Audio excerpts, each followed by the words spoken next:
कई वर्ष हो गए मध्याह्न में विश्राम नहीं, नींद का नहीं, थोड़ा शरीर स्वस्थ होने का, लेट जाना फिर बैठ जाना, फिर टहलना, फिर लेट जाना बैठ जाना, नींद का नहीं। रात्रि में 4 घंटे इसको लेटने के लिए देते हैं बस। बीमार स्थिति में, शायद बीमारी ना होती तो पद्मासन में इसको हम विश्राम देते, पर अब पद्मासन लगा नहीं सकते। शरीर सुख आराम त्याग किए बिना भगवत मार्ग में कोई भी विजितात्मा नहीं हो सकता। रगड़ो, इस शरीर को रगड़ो, हाथ में माला है या काउंटर है, टहल रहे हैं, जब नींद आ रही टहल रहे हैं, सिर्फ 4-5 घंटे शयन के लिए दीजिए। क्या कर पाओगे आगे? यही अवस्थाएं हैं, नवयुवक अवस्था। इसी पर विजय प्राप्त करो, नींद आदि पर, भोजन पर, नींद पर। जानबूझकर 1-2 दिन भोजन छोड़कर भजन पड़े नहीं रहना, कोई जान न पावे कि आप भोजन नहीं किए। पूरी दिनचर्या ज्यों की त्यों होनी चाहिए। जिद्दी स्वभाव, परमार्थ के पथिक का जिद्दी स्वभाव, आराम त्यागी स्वभाव। और शरीर को जैसा बना लो प्रभु वैसे ही है, इसमें जड़ है, कोई अंतर नहीं पड़ता है। रात में सो, दिन में 4 घंटा सोने का अभ्यास बना लो, दिन में सोते रहो। अभ्यास है, चाहे जगने का बना लो चाहे सोने का। आधा कवल रोज बढ़ाते चले जाओ, भोजन आते फैलती चली जाएंगी। आधा कवल रोज कम करते चले जाओ। 24 घंटे में 400 ग्राम अन्न से स्वस्थ शरीर का पोषण हो जाएगा और वो क्रियाशील रहेगा। 400 ग्राम अन्न से काहे को बर्बाद कर रहे हो? आते बढ़ाते चले जा रहे हो। इसको कम करो, कम करो। भोजन 400 ग्राम अन्न से काम चल जाएगा।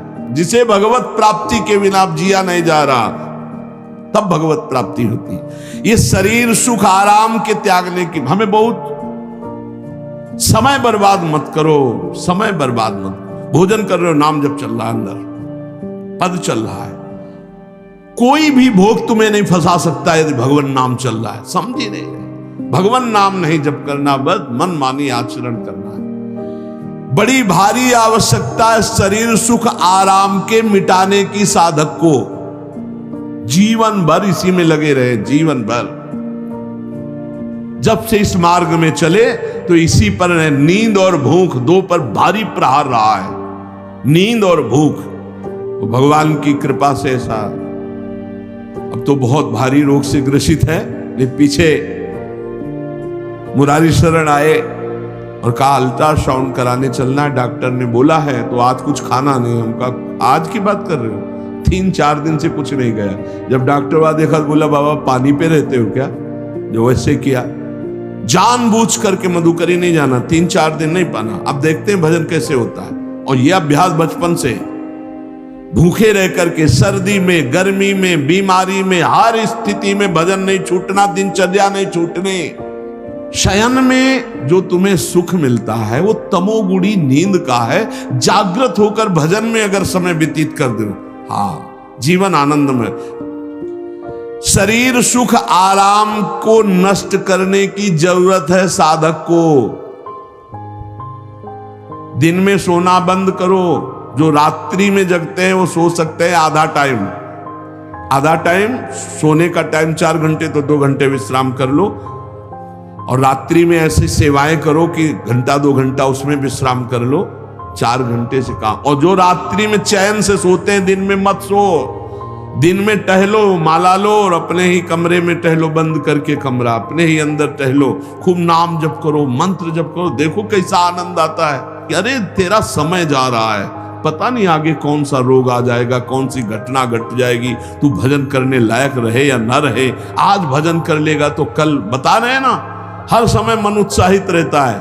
तभी हम कह रहे कि भजन करोगे तो मरते दम तक तुम्हारा उत्साह नष्ट नहीं होगा, उत्साह संपन्न। कितना आनंद रहता है।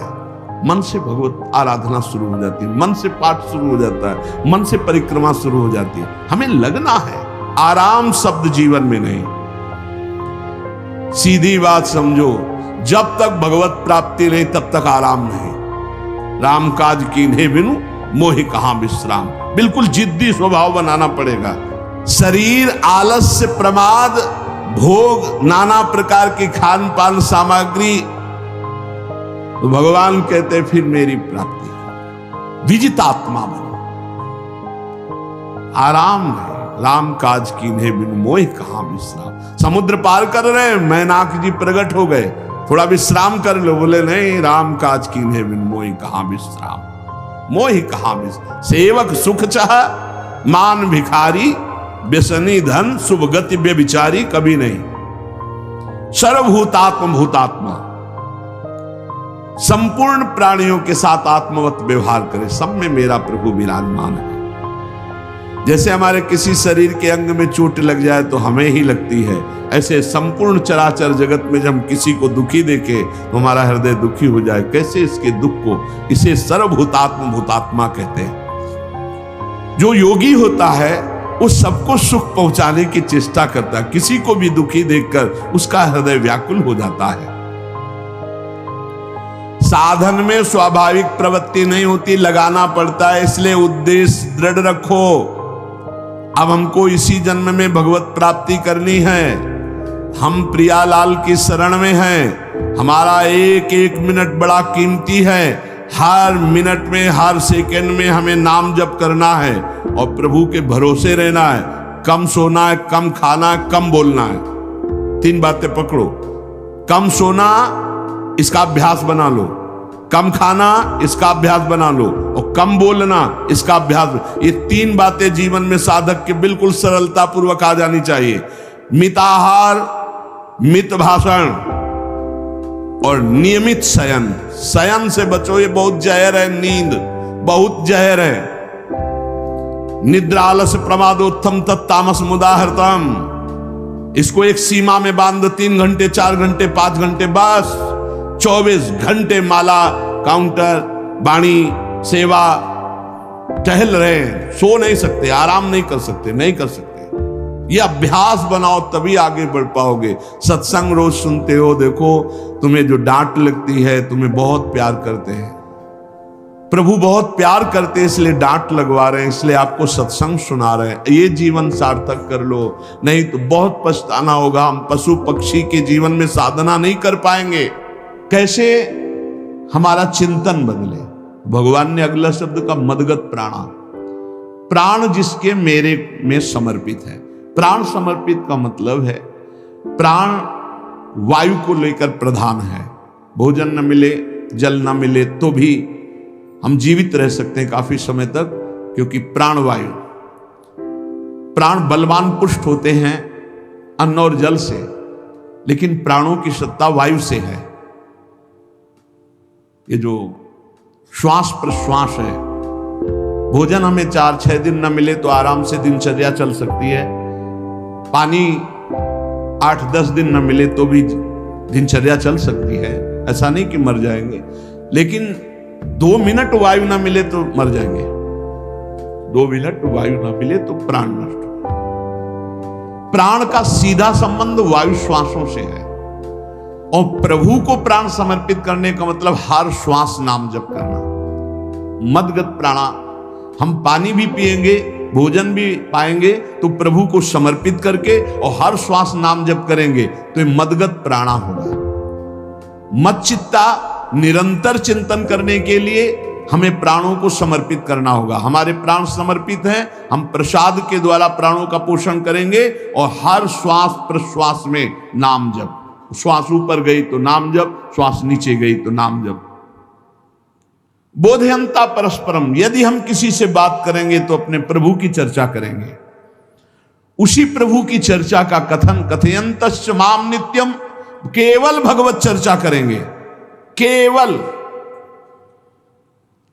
कभी कभी ये लोक कल्याण की भावना भी प्रपंच में उतार देती है। निवेदन है कि